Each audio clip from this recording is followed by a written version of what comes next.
José María Caballero Cáceres, conflicto y explotación sexual, el caso de Sierra Leona.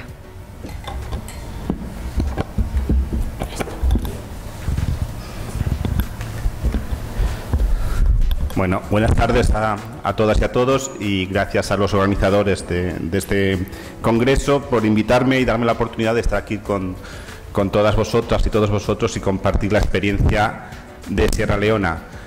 Yo voy a hablar de Sierra Leona porque es donde he vivido 18 años, donde he estado trabajando principalmente con el tema de niños y niñas soldados y niñas esclavas sexuales.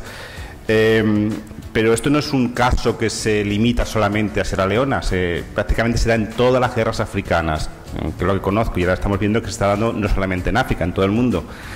Ahora mismo, en este momento, en la República Democrática del Congo, que ha habido elecciones hace pocos días y tampoco sabemos lo que está pasando realmente, la violencia que se ha despertado después de estas elecciones. Hay todos los días informes de violaciones de mujeres, de cientos de miles de mujeres que son violadas delante de las tropas de Naciones Unidas que ni siquiera intervienen para parar este tipo de violaciones. Y es más, es la primera vez en la historia de África que yo conozca que se están registrando también casos de violaciones de niños y jóvenes, de varones. Es decir, es un paso más en el tema este. Cuando hablamos de guerras africanas, yo quiero que nos demos cuenta que no es un grupo de negros que se están pegando a otros negros a machetazos, como solemos verlos aquí. A mí me da mucha rabia cuando las noticias que nos llegan en los medios de comunicación españoles me dicen unos hutus contra unos tutsis, unos negros contra otros negros. Son problemas raciales, de etnias, de tribus, o problemas religiosos, de cristianos contra musulmanes. Eso es mentira. No existen guerras étnicas, no existen guerras religiosas. Existen simplemente guerras por motivos económicos. Detrás de cada guerra que existe en África hay una materia prima que interesa a Occidente. Nos interesa a nosotros. Es el caso de los diamantes de sangre, os acordáis de la película, habréis visto, de Sierra Leona, que a pesar de una película de Hollywood refleja muy bien lo que pasó en aquel país. Es el caso del coltan en la República Democrática del Congo, que necesitamos para nuestros móviles, nuestros ordenadores y nuestros satélites. Es el caso del petróleo en el sur del Sudán y otras regiones de Sudán que se están peleando ahora mismo. O puede ser en la República Centroafricana o en Chad. Es el caso del uranio en Níger, etcétera, etcétera, etcétera. Si no hay una materia prima, no hay guerra, porque ese país no interesa a Occidente para nada. Entonces, son nuestros gobiernos, nuestras empresas, las que están promoviendo, provocando, instigando este tipo de guerras para beneficio nuestro. Y segundo, hay guerras porque hay armas. Si no hubiese armas, posiblemente no habría guerras. Y aunque nos vendan los periodistas, se han acabado los machetes en Abiyán hace poco cuando ha habido problemas en Costa de Marfil. Es mentira. Lo que se han acabado son los AK-47, los clámicos, que son las armas que se utilizan realmente en estas guerras. ¿Y quién fabrica estas armas? Pues mirad, los 5 miembros que son miembros permanentes del Consejo de Seguridad de Naciones Unidas, que tienen la responsabilidad de defender y proteger la paz en el mundo, son los 5 principales fabricantes de armas del mundo: Estados Unidos, China, Reino Unido, Francia y Rusia. Y en sexto lugar, España. Pero es que además España es la primera en algo. España es el primer país que vende y exporta municiones y armas ligeras al África negra. En algo somos los primeros. Armas fabricadas en España se han utilizado en la guerra de Sierra Leona y se están utilizando en este mismo momento en la República Democrática del Congo, o en Somalia, o en Sudán, o en tantos otros conflictos que están abiertos en África ahora mismo. Y posiblemente en Irán, en Irak. ¿Sabéis el gran negocio que tuvo España en la guerra Irán-Irak? España vendía armas a los dos bandos. Fue un gran negocio aquello. Sabéis que hasta hace muy poco, hasta febrero, el principal comprador de armas españolas era Libia, el señor Gaddafi, íntimo amigo de todos nuestros gobernantes. Y el segundo, ¿cuál es el segundo país que compra más armas a España? Irán, un país muy democrático también. Y así podemos seguir sumando, ¿no? Esto para que nos demos cuenta que posiblemente nosotros somos muy responsables de lo que está pasando en estos países y que no hay una voluntad política de nuestros gobiernos, de los gobiernos occidentales, de Naciones Unidas, de que estas guerras terminen, porque necesitamos el control y la llegada a estas materias primas que son necesarias para mantener nuestro estilo de vida y que nuestras empresas sigan funcionando. Pues en medio a toda esta historia, en el año 91 empezó una guerra en Sierra Leona, con el único objetivo de controlar las minas de diamantes. Había un grupo guerrillero, voy a resumir mucho, se llamaba el RUF, que estaba entrenado en Libia, financiado en un primer momento por Libia, que tenía como objeto el control de las minas de diamantes, como decía, y que despertó una violencia inusitada hasta ese momento, pues que los principales víctimas fueron los civiles. Es un país donde hay miles y miles de mujeres violadas, cientos y cientos de hombres y mujeres que se han amputado los brazos o las piernas, y cientos de niños y niñas secuestrados para ser utilizados como soldados o esclavas sexuales. Yo en el año 98, 99 empecé a trabajar con niños soldados. Era la primera vez en la historia que se hacía un programa de rehabilitación que se intentaba rehabilitar y reintegrar a estos niños en la sociedad. Y no nos dimos cuenta de las niñas. Voy a dejar la parte de los niños y voy a centrarme ahora en las niñas, ¿no? Es decir, nosotros empezamos trabajando con niños soldados. Porque fijaos, cuando nosotros hablamos de niños soldados, ¿qué te imaginas? Un varón con un arma. Pocas veces te imaginas a una niña con un arma. Si tú miras en internet y miras fotografías de menores soldados, son todos varones, o el 99%. Y hay tantas niñas como niños utilizados como soldados. Pero claro, nosotros empezamos trabajando con niños. Y cuando conseguimos que fueran saliendo niños, nos dimos cuenta que también había algunas niñas entre ellos. Niñas que eran soldados también. Y dijimos, joder, ahora también tenemos niñas, ¿qué hacemos con ellas? Pues las tratábamos igual que los niños. Yo por eso ahora nunca hablo de niños soldados, hablo de menores soldados, para hacerlo inclusivo, que son tanto niños como niñas. Pues fijaros, nos dimos cuenta que las niñas sí eran secuestradas igual que los niños, porque el RUF, los rebeldes, cuando llegaban a una aldea, secuestraban al mayor número posible de niños y niñas. Y en un primer momento les hacían caminar cargando sobre su cabeza las cosas que habían robado en la aldea, hasta los campamentos de la selva, ¿no? Donde tenían sus bases los rebeldes.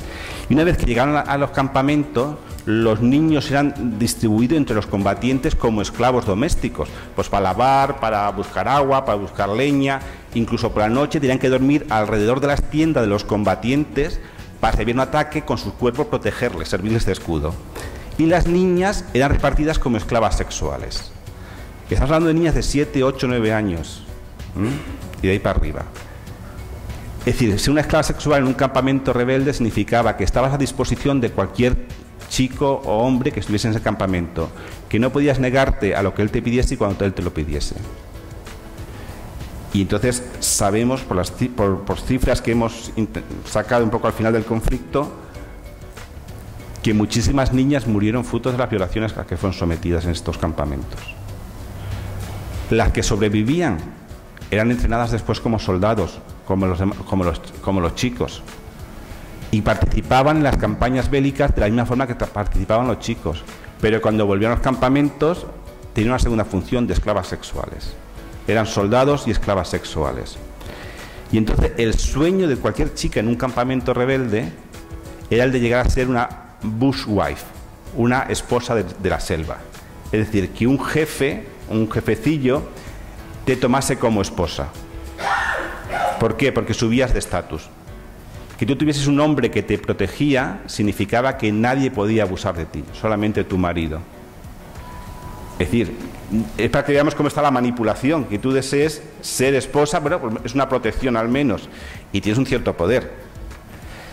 ¿Qué pasa? Que estas chicas, estas esposas de la selva, se convierten también en victimarias, en el sentido de que son las que se dedican a buscar a las chicas para sus maridos. Son incluso las que sujetan a las chicas para que las violen sus maridos. Muchas de las chicas, cuando cuentan sus historias, dicen: a mí fue mami Camara la que me sujetó para que su marido me violase. Se convierten en victimarias. Son parte, después de tanta violencia sufrida, son ellas también parte de la violencia.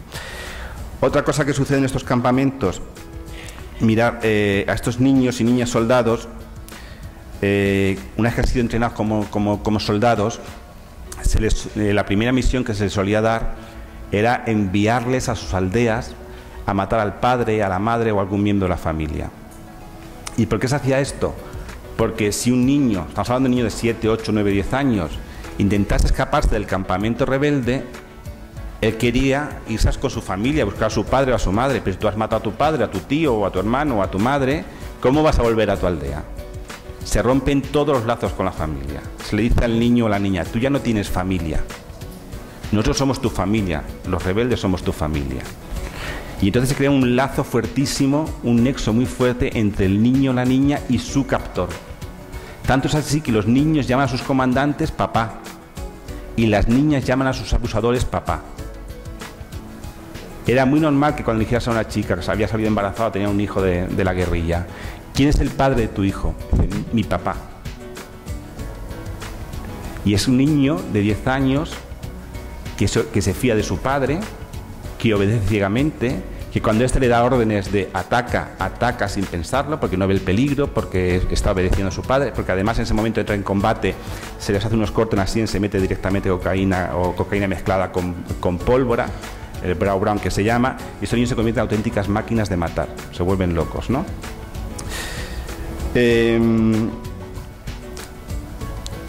Cuando nosotros nos planteamos el programa y, como os decía al principio, nos encontramos de repente que tenemos niñas en medio de los niños, ¿y qué hacemos con ellas, no?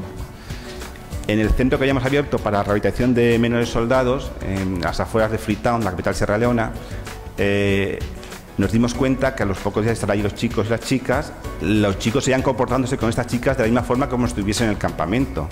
Es decir, llegaba la noche y aquello eran orgías auténticas, eran llamadas a las chicas y tenían que cumplir con ellos. Con lo cual, a los pocos días hubo que abrir un centro distinto en la otra punta de la ciudad para las chicas, donde llevamos a las chicas con personal totalmente femenino, que no hubiese ningún hombre, para poder protegerla y poder trabajar con ellas. La clave de nuestro proyecto, de la rehabilitación de los niños y niñas soldados, es que estos niños contasen su historia, es decir, que sacasen fuera la experiencia vivida, pues lo que les haya pasado, lo que les haya mantenido vivos, el deseo de encontrarse a la madre, el deseo de venganza, lo que fuera. El sacar fuera esa violencia vivida es lo que permitía a nosotros pudiésemos trabajar con estas personas. Si no sacaban fuera esto, si no hablaban, era muy difícil trabajar con ellos. Seguían siendo máquinas sin sentimientos. Y después de eso se intentaba el devolverlos a sus familias. Estoy hablando de periodos de 2-3 años, resumiendo mucho. Cuando empezamos a devolver a estos niños y niñas a sus familias, nos dimos cuenta que las niñas muy rápidamente, a las pocas semanas, desaparecían de sus casas. 1, 2, 3. Mientras que los chicos, aunque tenían problemas, seguían en sus familias. Había que seguir haciendo un seguimiento, interviniendo con la comunidad, mediando, pero las chicas era muy fácil que a las pocas semanas desapareciesen. Y aparecían todas en la playa de Freetown, que es donde estaba la prostitución. En un país donde había 17.500 soldados de Naciones Unidas y 500 ONGs internacionales, había un mercado para prostitución muy fuerte. Tuvimos grandes negociaciones con Naciones Unidas, con los Cascos Azules, y ellos negaban que hubiese este comercio, dando nombres y lugares donde se encontraban los soldados con menores de edad, porque cuando son mayores de edad no puedes hacer nada, pero cuando son menores de edad, y lo seguían negando. Es decir, para estas chicas era muy fácil dedicarse a la prostitución en esa situación de guerra. ¿Y por qué estas chicas salían huyendo o se escaparon de sus familias tan rápidamente? Pues nos dimos cuenta que fue porque ellas contaban su parte de niña soldado. Pues he matado, he cortado piernas, he bebido sangre, bla, bla, bla, bla, bla, bla, bla, bla.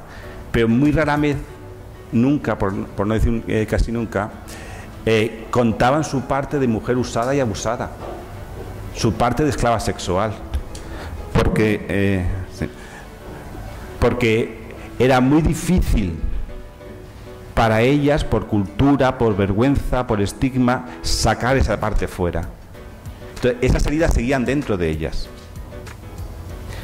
Y entonces la autoestima era tan baja que no eran capaces de enfrentarse a la vida diaria.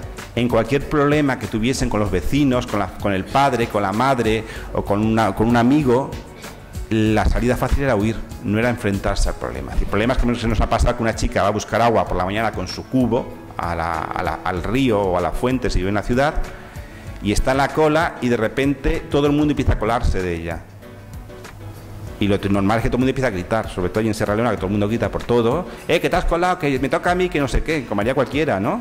Esa chica siente tanta vergüenza dentro de sí misma, tiene tan poca autoestima, que se queda parada, se queda callada, no es capaz de moverse, y la forma más fácil es dejar ahí el cubo y salir corriendo y buscar una salida que la prostitución, por ejemplo. Esos son casos reales que nos han pasado, ¿no? Dos cosas más, porque por el tiempo. Fijaros, en el centro teníamos para niñas, llegaron muchas chicas embarazadas, evidentemente, y muchas con niños. Y nos dimos cuenta enseguida que había muchos accidentes en que morían niños. Era muy normal encontrarte a los niños caídos en los cubos de agua y ahogados. Cuando ya te encuentras 5 o 6 casos de estos, ya no es un accidente. Empiezas a plantearte qué está pasando aquí, ¿no? ¿Qué está pasando aquí? Hablando con mismas chicas, para muchas chicas el hijo es un recuerdo de todo lo que han vivido. Y la salida era deshacerse de él. Otras chicas en la misma situación te decían, he sufrido muchísimo, pero lo mejor que me ha pasado en mi vida es mi hijo, y lo conservaban. Se daban las 2 relaciones y no se podía juzgar. Yo ya aprendí a no juzgar, a callar, a intentar que no pasasen más accidentes, pero a respetar, porque es un tema tan personal y tan íntimo, y sin nada más hombre no eres capaz de llegar ahí, ¿no? Y ya es la última cosa, es decir, estas chicas que os digo se dedicaron a la prostitución. Yo durante muchos años, los viernes por la tarde, me iba a la playa de Sierra Leona, a la playa de Freetown, perdón, a sentarme en un chiringuito de la playa a tomarme una cerveza, para que las chicas me viesen, y cuando bajaba el sol se podían acercar y hablar y ver cómo estás, qué estás haciendo, te hace falta algo, qué podemos hacer para ayudarte, y para seguir el contacto con estas chicas. Evidentemente, cuando hemos intentado ayudarlas, decía, mira, tú me enseñas a ser costurera, a ser modista. Una noche con un blanquito, como dicen ellas, me saco $100. Trabajando de costurera, tengo que trabajar 2 años para sacar $100. Evidentemente no se podía competir con ellas. Y entonces lo importante era estar allí con ellas, acompañarlas a ver que estabas allí. Cuando ya se fueron a Naciones Unidas, cuando estas chicas ya no eran tan bonitas, cuando ya tenían varios hijos, las hemos ido recuperando poco a poco y dándoles una nueva oportunidad. Y estos últimos años estaba viviendo en una zona de selva del interior, y ahí llevamos a muchas de estas chicas a través de cursos de formación profesional y microcréditos. Hemos conseguido que esas chicas vayan montando su propio negocio. Negocio, pues, por ejemplo, una peluquería, que son una caseta, un espejo, 2 sillas y las trencitas, las extensiones, estas para hacerse lo que sea.